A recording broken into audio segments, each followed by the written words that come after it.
Their message is clear: end human rights violations in Kashmir.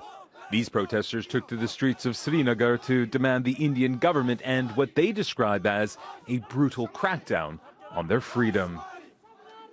1 million troops are stationed in Kashmir to ensure the occupation. Human rights violations are happening. Young boys are jailed, and the issue of Kashmir is not being solved.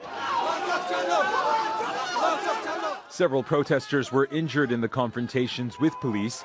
Many others were arrested. Indian-administered Kashmir has been at the center of a Muslim separatist movement against Hindu-dominated Indian rule for decades. Since 1989, nearly 70,000 people have been killed in the violence. Violent separatist leaders say the United Nations has done too little to prevent. Today's strike and protest is to break the criminal silence maintained by the United Nations on the grave human rights violations happening in Kashmir. It's a blackout against them.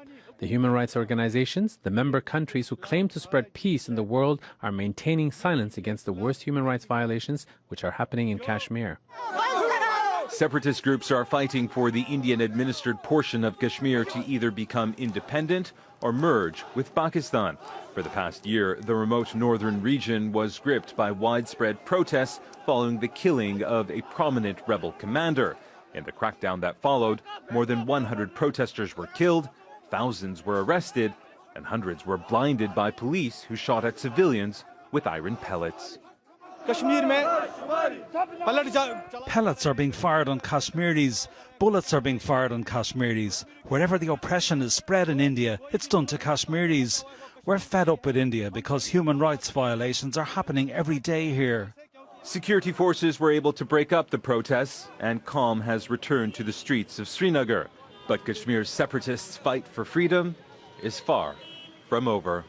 Imtiaz Time, Al Jazeera.